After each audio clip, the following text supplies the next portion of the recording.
அனைவருக்கும் வணக்கம். நீங்கள் எல்லாம் பார்த்துருப்பீங்க, தேர்தல் நாங்கள் எல்லாம் முன்னாடி சொன்ன மாதிரி இது ஒரு வித்தியாசமான தேர்தல்.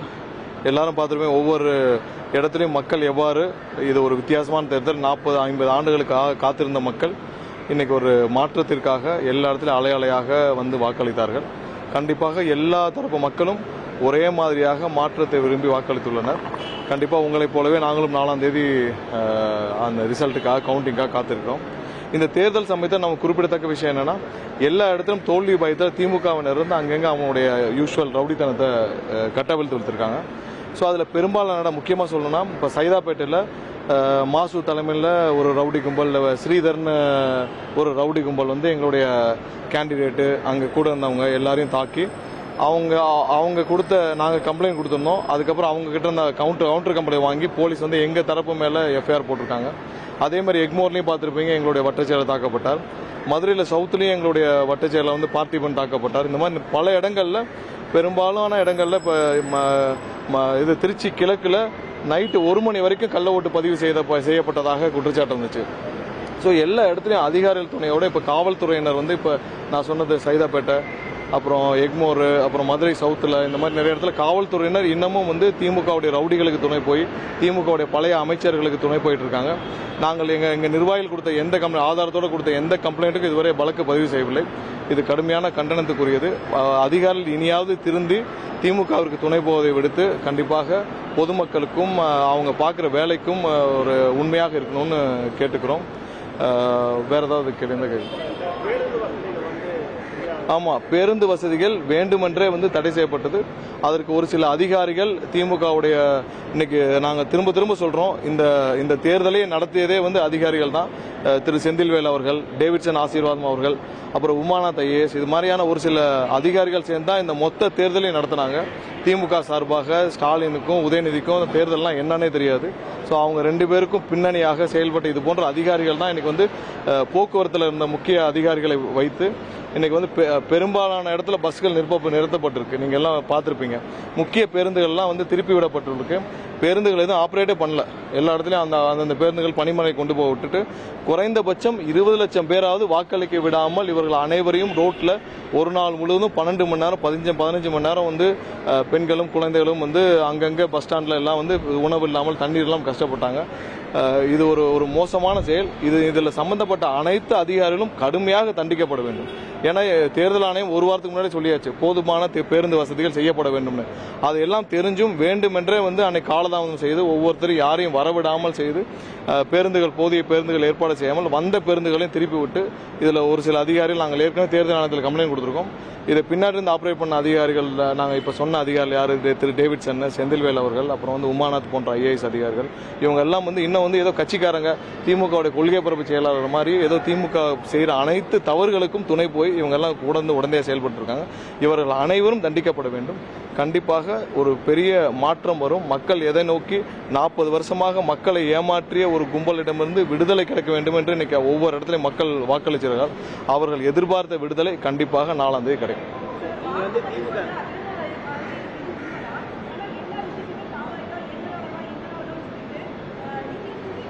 மக்கள் தான், நீங்களே பார்த்துருப்பீங்க ஒவ்வொரு இடத்துல வாக்குப்பதிவு எப்படி நடந்திருக்குன்னு, மக்கள் எவ்வாறு வாக்களிச்சாங்கன்னு. இது போன்ற ஒரு தேர்தல் நீங்க பார்த்துருப்பீங்களா? மக்கள் இவ்வளவு ஆர்வமா ஏதோ ஒரு திருவிழாவுக்கு போற மாதிரியும் இல்ல ஒவ்வொரு இடத்துலயும் போய் மக்கள் வந்து ஏதோ ஒரு அவங்க வீட்டில் ஒரு நிகழ்ச்சி, ஒரு திருமணம் நிகழ்ச்சி நடக்கிற மாதிரி இன்னைக்கு வாக்களிச்சு மக்கள் பார்த்துருக்கீங்களா? இந்த தலைமுறையில், நம்ம தலைமுறையில் இந்த மாதிரி பார்க்கல. கண்டிப்பா இது பெரிய அளவில் ஒரு மாற்றத்தை விரும்பிய மக்கள். கண்டிப்பா அதுக்கு நம்ம முழு அளவில் அவங்களுடைய மாற்றத்தை விரும்பிய மக்களும் குழந்தைகளும் பெண்களும் எல்லாருக்கும் ஒரு பெரிய மரியாதை, பெரிய ஹானர் செய்ய வேண்டிய நேரம் இது. எல்லாரும் விரும்பிய ஒரு தருணமாக, அவங்க காத்திருந்த தருணமாக இருக்கு. அது கண்டிப்பா அதற்கான மரியாதையும் அதுக்கான நம்பிக்கையும் அதுக்கான ஒரு பெரிய ஹானரும் கண்டிப்பா இருக்கும்.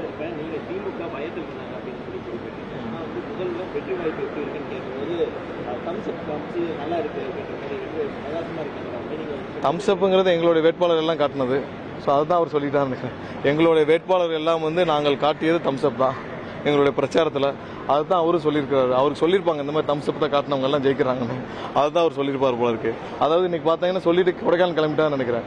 அந்த குடும்பம் பார்த்த பெரிய வேலையை 5 வருஷத்துக்கு ஒரு தடவை அந்த குடும்பம், அதாவது கோபால குடும்பம், திரு ஸ்டாலினும் அவருடைய குடும்பமும் பார்க்குற பெரிய வேலையை வந்து தேர்தல் பிரச்சாரம் தான். அதை தாண்டி அவங்க எந்த வேலையும் பார்க்கறதில்ல. 5 வருஷத்துக்கு ஒரு தடவை ஒரு 25 நாள் வந்து தேர்தல் பிரச்சாரம் பண்ணுறதா அந்த குடும்பத்திற்கு பார்க்குற பெரிய வேலையை. அந்த வேலையை செஞ்சு முடிச்சோன்னு எப்பயும் போல நேற்று அவருடைய மகன் ஃபாரின் கிளம்பிட்டாரு, துபாய் கிளம்பிட்டாருன்னு நினைக்கிறேன். இன்னைக்கு இவர் கொடைக்கானல் போயிட்டாரு. இதை தவிர்த்து இந்த குடும்பம் எந்த வேலையும் செய்யலை. மக்கள் கண்டிப்பாக இதெல்லாம் மக்களுக்கு தெரியும். இனிமேல் முழு ஓய்வு தான் அவங்களுக்கு. எந்த வேலையும் இருக்க போறதில்ல. இன்னும் ஒரு 5 வருஷமோ 10 வருஷமோ 30 வருஷமோ அந்த குடும்பத்திற்கு எந்த வேலை இருக்க போறதில்ல. முழு ஓய்வில் இருக்குமாறு கேட்டுக்கொள்கிறேன்.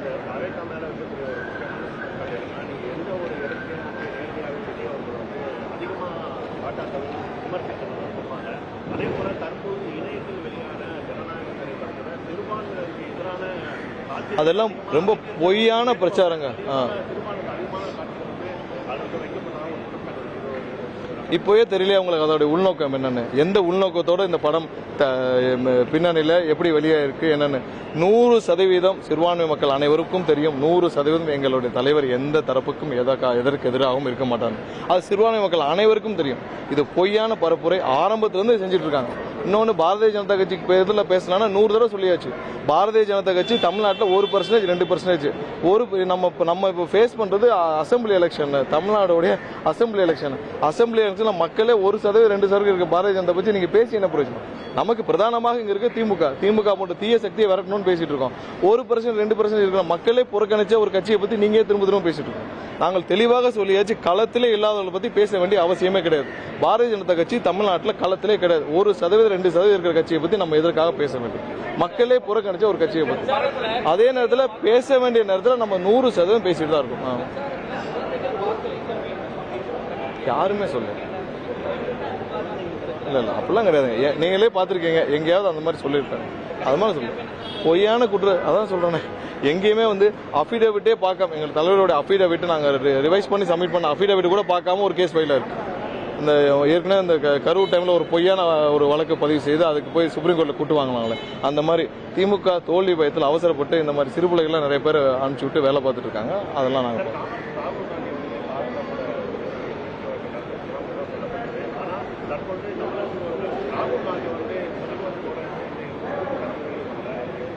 இல்ல, அவங்க கூட்டணி சம்பந்தப்பட்ட விஷயங்கள். ஆனால் நான் முதலிருந்தே பார்ப்பது 2006 பார்ப்பது என்னன்னா, திரு ராகுல் அவர்கள் வந்து அவருடைய தந்தை மரணத்தில் சம்பந்தப்பட்டு இருக்கும் திமுகவோ இல்ல திரு கருணாநிதி அவர்களோடோ எந்த உறவும் வைத்துக்கொள்ள அவர் விரும்பவில்லை. முதல் நாள் நாங்கள் வந்து 2006 பார்த்திருக்கோம். அவர் என்னைக்குமே வந்து அப்போ அவங்க சென்ட்ரல் கவர்மெண்ட்ல அவங்க ஆட்சியில் இருந்த காலத்தில் கூட திரு கருணாநிதி அவர் முதல்வராக இருக்கப்போ கூட திரு ராகுல் பல தடவை சென்னை வந்திருக்காரு. அவர் கருணாநிதியை சந்திக்கவே கிடையாது. அவர் என்னைக்குமே வந்து திமுக மேல அவருக்கு நம்பிக்கையே கிடையாது. ஏதோ அந்த அரித்மெட்டிக்காக அது ஓடிட்டு இருந்தது. மற்றபடி அவங்க கூட்டணி விவகாரத்தை பேசுறதுக்கு நமக்கு ரைட்.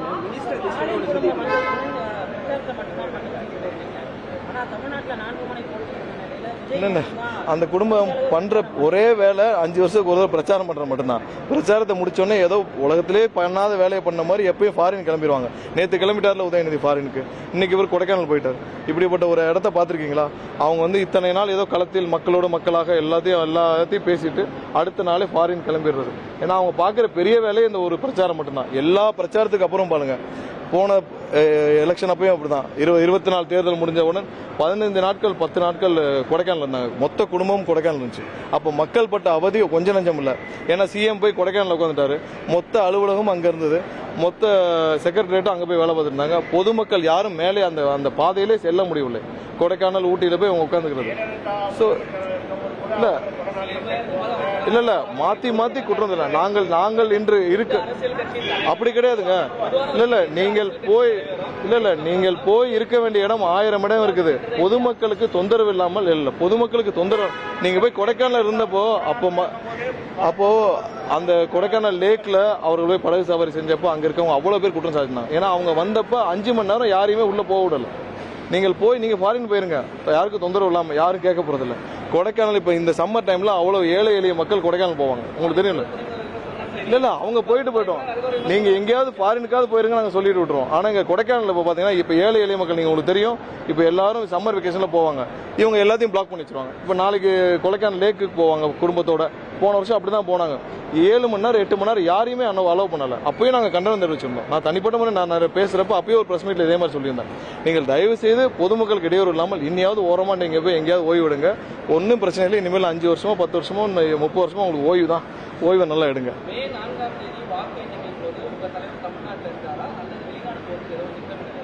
இது எல்லாமே பொய்யான பிரச்சாரம். நேற்று ஒரு லிஸ்ட் கூட வந்துச்சு, ஏதோ அமைச்சரவை பட்டியல், எல்லாமே பெண் நிறுவனமும். இப்போ நான் சொன்ன அதிகாரிகள், திரு டேவிட்சன் அவர்கள், செந்தில் அவர்கள் போன்ற அதிகாரிகள், பெண் நிறுவனம் எல்லாம் சேர்ந்து பரப்பும் பொய்யான பிரச்சாரம்.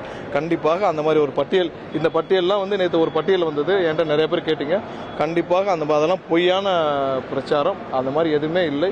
இது எல்லாம் சேர்ந்து பெண் நிறுவனத்தாலும் அது பின்னாடி இருக்கிற அதிகாரிகளாலும் பரப்பப்படும் பொய்யான பிரச்சாரம்.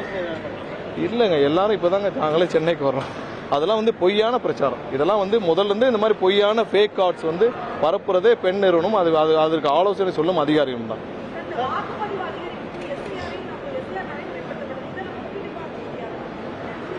இல்லை நீங்கள் ஓட்டிங் இப்போ நான் ஒரு சில பூத்துகளில் வச்சு நீங்கள் கம்பேர் பண்ணீங்கன்னா லாஸ்ட் டைம் ஒரு பூத்தில் எவ்வளோ ஓட்டிங் ஆயிருக்கு, இந்த டைம் எவ்வளோ இன்க்ரீஸ் ஆயிருக்குன்னு பாருங்கள். இது வரைக்கும் ட்ரெடிஷ்னலாக, அதாவது ஒரு பூத்தில் 10,000 ஓட்டு இருக்குது, இது வரைக்கும் ட்ரெடிஷ்னலாக ஒரு 6,000 ஓட்டு கூட பதிவாகாத இடத்துல இன்னைக்கு 9,000, 92%, 95% பதிவாயிருக்கு. அதெல்லாம் நாங்கள் வந்து ஒவ்வொரு கான்ஸ்டிடுவன்சிலையும் பார்க்குறோம். இது ஒரு பெரிய வித்தியாசமான அணுகுறோம். இன்னொன்று என்னன்னா 11 to 12 o'clock வரைக்கும் ஹையஸ்ட் போலிங் வந்து பார்க்க முடிஞ்சது. ஸோ நிறைய ஆர்வமான மக்கள், நிறைய பேர் அவங்களுடைய ஒரு ட்ரெஸ் கோடை மெயின்டைன் பண்ணாங்க. அது எப்படி அவங்களாம் மெயின்டைன் பண்ணாங்கன்னு தெரியல, ஒரு அலையாக ஒரு ட்ரெஸ் கோடோட வந்தாங்க. ஸோ நிறைய வித்தியாசமான தேர்தல், மக்களுடைய எதிர்பார்ப்புகள் அதிகமாக இருக்கு. மக்களுடைய மாற்றத்துக்கு அதான் சொன்னேன், அவர் தம்ஸ் அப் காட்டினது எங்களுக்கு அதான். ஸோ அதனால மக்களும் ஒரு மாற்றத்தை விரும்புறாங்க, கண்டிப்பாக அதை ஹானர் பண்ணுவோம்.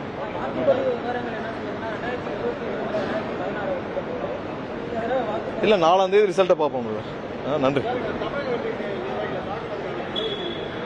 எல்லாருக்கும் கம்ப்ளைண்ட் கொடுத்துருக்கோம். மறுபடியும் இன்னைக்கு கமிஷன் ஆஃபீஸில் கம்ப்ளைண்ட் கொடுக்க சொல்லியிருக்கோம். இப்போ இந்த சைதாப்பேட்டில் அந்த ஸ்ரீதரன் ஒரு ரவுடி இருக்கிறாரு, அவர் ஒவ்வொரு எங்களுடைய நிர்வாகிகளுக்கும் வந்து கொலை மிரட்டல் விடுத்திருக்கா சொல்றாங்க. அசிஸ்டன்ட் கமிஷனருக்கும் தாக்கியிருக்கா சொல்றாங்க.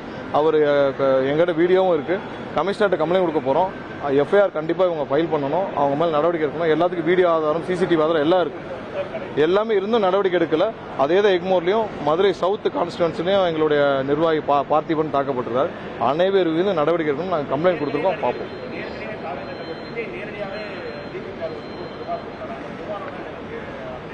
அதான் சொன்னேன், இங்க இருக்கிற அதிகாரிகள் அனைவரும் நாங்கள் மாற்ற வேண்டும் எப்படி கேட்டோமோ பெரும்பாலும் மாற்றப்பட்டாங்க. நான் திரு செந்தில்வேல் அவர்களை மாற்றணும்னு முதல் நாள் கொடுத்துருந்தேன். முதல் நாள் பிரஸ் மீட்டை சொன்னோம். அதை எலெக்ஷனுக்கு 4 நாள் முன்னாடி பண்ணாங்க. அவர் மெடிக்கல் லீவ்ல போயிட்டு தான் ஆபரேட் பண்ணிட்டு இருக்கான்னு சொன்னோம். அவர் எலெக்ஷனுக்கு போலிங்க்கு 5 நாளுக்கு முன்னாடி, 4-5 நாளைக்கு முன்னாடி தான் மாற்றம் பண்ணாங்க. ஸோ இதை முன்னாடியே செஞ்சிருக்கணும். இது பிஜேபியும் திமுகவும் சேர்ந்து பண்ண வேலை. அவங்களுக்கு வந்து பிஜேபிக்கு தெரியாதா யார் பின்னாடி இருந்து ஆபரேட் பண்ணாங்க? திரு செந்தில்வேல் அவர்கள் எதுக்கு எலெக்ஷனுக்கு 2 வாரத்துக்கு முன்னாடி லீவே போடாத செந்தில்வேல் அவர்கள் எலெக்ஷன் 2 வாரத்துக்கு முன்னாடி எதுக்கு மெடிக்கல் லீவ்ல போனாரு? எலெக்ஷன் 2 வாரத்துக்கு முன்னாடி மெடிக்கல் லீவ்ல போன செந்தில்வேல் அவர்கள் பின்னாடி இருந்து ஆபரேட் பண்றாரு. அவர் தான் கேம்ப் ஆஃபீஸில் இருக்கிறார், எல்லாத்தையும் பண்றாரு. நான் பர்சனலா கம்ப்ளைண்ட் கொடுத்தோம், பிரஸ் மீட்லேயே சொன்னோம். அப்புறம் அதை கடைசியா போலிங்க்கு 4 நாளுக்கு முன்னாடி எதுக்கு செந்தில்வேல் ட்ரான்ஸ்ஃபர் பண்ணோம்? அது வரைக்கும் அவர் தானே எல்லாத்தையும் ஆபரேட் பண்ணாரு. அப்ப பிஜேபிக்கு இதெல்லாம் தெரியாதா? பிஜேபியும் திமுகவும் கூட்டாக சேர்ந்து என்ன செய்யணுமோ அதை செஞ்சுட்டு இருந்தாங்க. அவங்களுக்கு வேற வழி இல்லாமல் நாங்கள் கொடுத்த அழுத்தத்தின் காரணமாக இதெல்லாம் நடந்துச்சு. இது இன்னும் ஃபேரா நடந்திருக்கணும். இந்த போக்குவரத்து துறையில் இருந்த ஒரு சில அதிகாரிகள் செய்த சதியால் நிறைய விஷயங்கள் கண்டிப்பாக இதெல்லாம் விசாரிக்கப்பட்டு தண்டிக்கப்பட வேண்டும்.